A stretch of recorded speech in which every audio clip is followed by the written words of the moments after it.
Hari ini kita mau membahas tentang buku yang berasal dari abad ke-15, yang isinya masih menjadi sebuah misteri, karena buku ini sampai sekarang masih tidak bisa dipecahkan oleh ahli-ahli di dunia.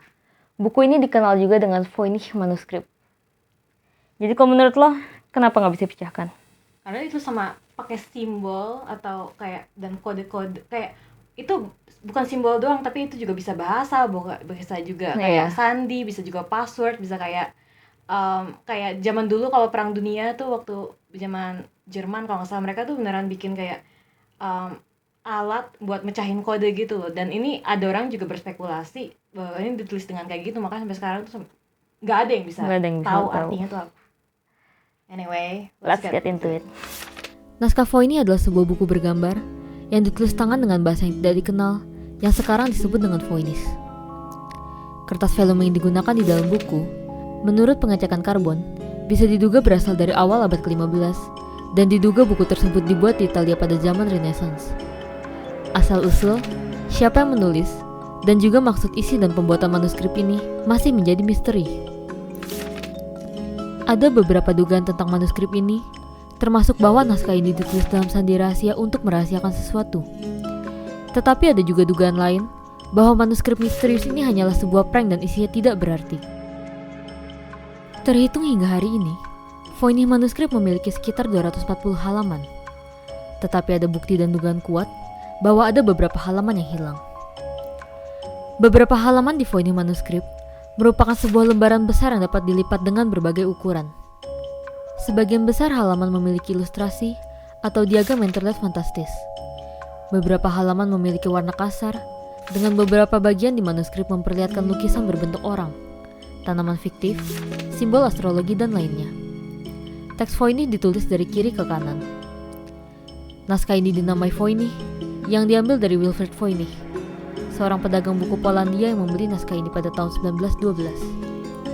Namun sejak tahun 1969, naskah tersebut telah disimpan di Beinecke Rare Book and Manuscript Library di Universitas Yale. Naskah Voynich telah dipelajari oleh banyak kriptografer profesional dan amatir, termasuk pemecah kode Amerika dan Inggris dari Perang Dunia Pertama dan Kedua. Namun, isi dari naskah itu tidak pernah dapat dipecahkan, dan tidak ada satupun dari banyaknya dugaan dan teori yang diajukan oleh para ahli dapat membuktikan kebenarannya. Misteri isi dan asal-usulnya telah menjadikan buku ini sebagai sebuah objek pembelajaran, dan juga mendatangkan banyak teori dari orang-orang yang tertarik dengan isi manuskrip ini. Naskah Voynich diantaranya berisi gambar tanaman berbentuk aneh, rasi bintang, dan penggambaran aneh figur wanita yang terlihat telanjang dan berendam di bak mandi. Menurut para sejarawan yang pernah meneliti Voynich manuskrip, buku ini dibagi menjadi beberapa bagian. Bagian ini adalah herbal, astrologi, farmakologi, dan balneologi atau studi tentang pemandian. Ada bagian buku yang cukup tebal dan memiliki gambar rumit tanaman yang terlihat tidak dikenal. Mereka terlihat bengkok, runcing dengan daun menetes dan kelopak lebar. Ada juga gambar sejenis makhluk laut reptil yang terlihat seperti campuran antara naga dan kuda laut sedang mengunyah salah satu daun aneh tadi. Di bagian astrologi, halaman dilipat menjadi bagian besar.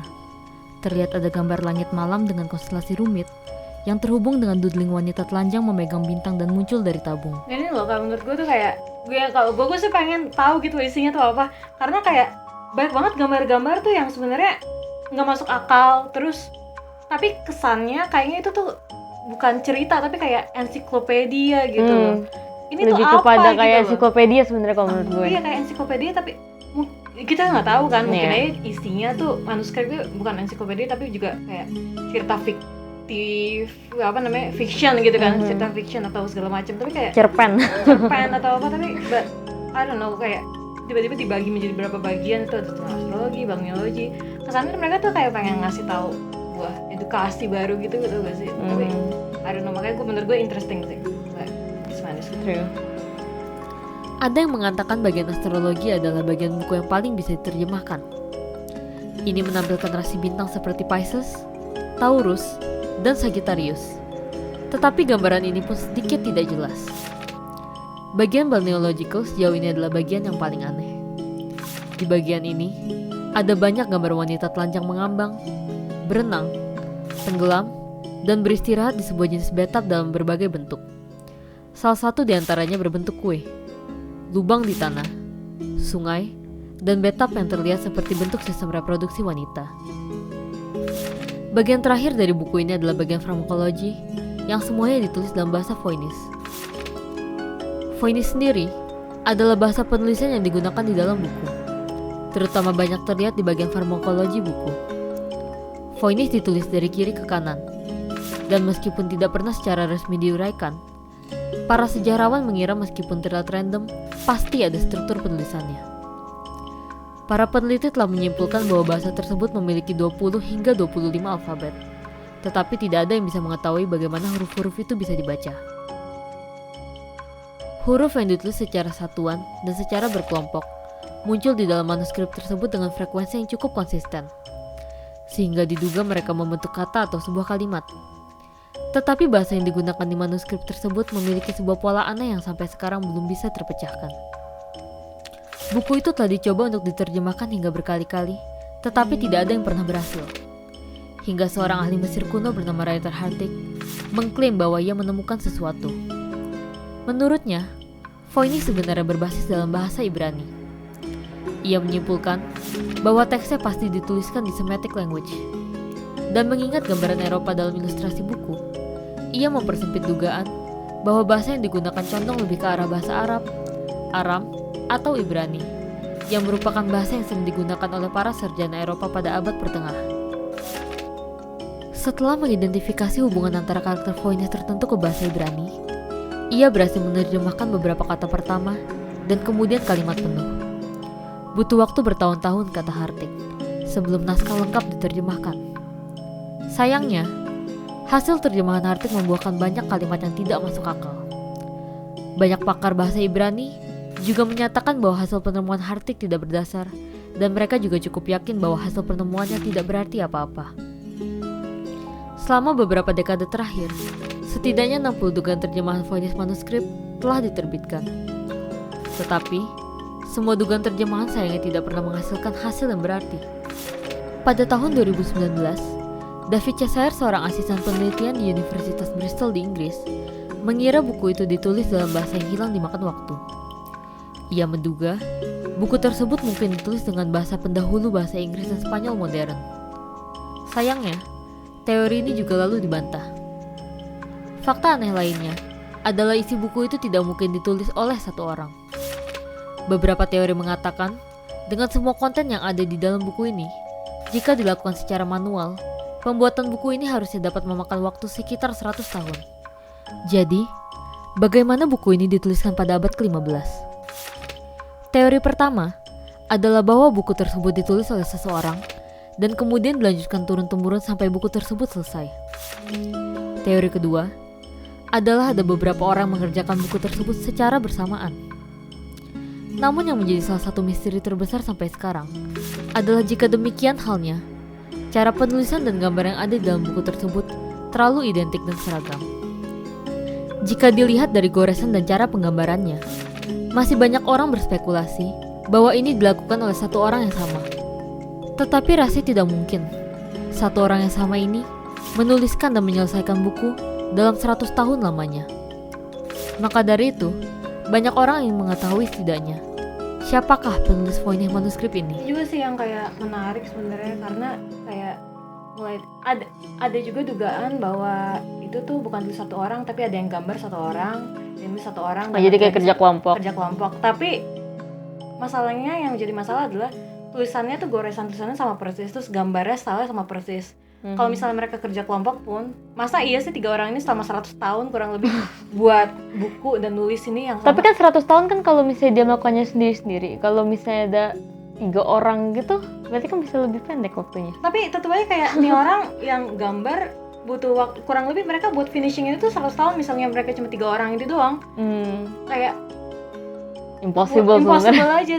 Dan misalnya itu lebih dari 3 orang yang buat ini, misalnya itu turun-menurun gitu ya, kayak stylenya tuh masih sama gitu loh. Jadi agak aneh sih. Kayak walaupun ada orang yang style sama, tapi nggak mungkin kayak identical gitu loh. Makanya yang orang spekulasi karena itunya tuh hampir identical gitu ya, seakan-akan emang cuma satu orang buat. Dan itu menurut gue menarik lagi, menurut karena gue yang lebih misteri itu juga sih. Iya sih, kayak apa ini ensiklopedia, terus bahasa misterius, terus yang buat juga siapa nggak tahu sampai sekarang, like apa maksudnya? I don't know. Ada beberapa spekulasi tentang siapa penulis naskah buku ini. Khususnya, ada 3 teori utama yang populer di kalangan masyarakat. Yang pertama, adalah bahwa buku itu sengaja ditulis dalam bahasa rahasia untuk menyembunyikan isi buku. Sehingga, isinya tidak akan bisa dipecahkan terkecuali oleh sang pembuat buku atau orang-orang yang terlibat di dalam pembuatannya. Ini mungkin berhubungan dengan witch hunt besar-besaran yang dilakukan di Eropa dan Amerika pada sekitar tahun 1450 hingga 1750, di mana banyak orang yang terlihat sakti dan pintar, khususnya wanita, dianggap mempunyai hubungan dengan setan dan iblis, sehingga mereka perlu diburu dan dibunuh secara massal. Yang kedua, adalah bahwa Voynich manuskrip merupakan sebuah buku palsu yang ditulis dalam bahasa yang tidak memiliki arti, yang digunakan untuk memancing pengoleksi benda antik. Beberapa orang berspekulasi, ini dilakukan untuk menaikkan harga dari Voynich manuskrip karena misterinya. Dikatakan dalam teori kedua ini, bahwa penulisnya adalah seorang penipu dari abad pertengahan. Namun ada juga beberapa orang berspekulasi, bahwa penipu itu adalah Voynich sendiri. Namun, teori Voynich dapat dibantah dengan sangat mudah dengan pembuktian karbon date dari buku itu sendiri.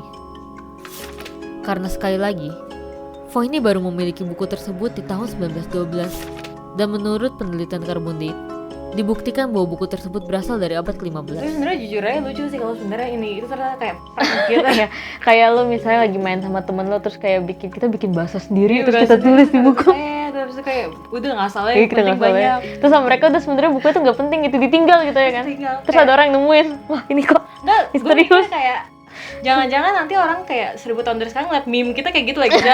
Kayak makanya kadang-kadang kayak ada yang sejarawan melihat meme Iya, pas iya, nonton. Terus kayak ini Persis gini ini aja. pasti kayak ilmu nggak tahu ya. Nggak taunya meme.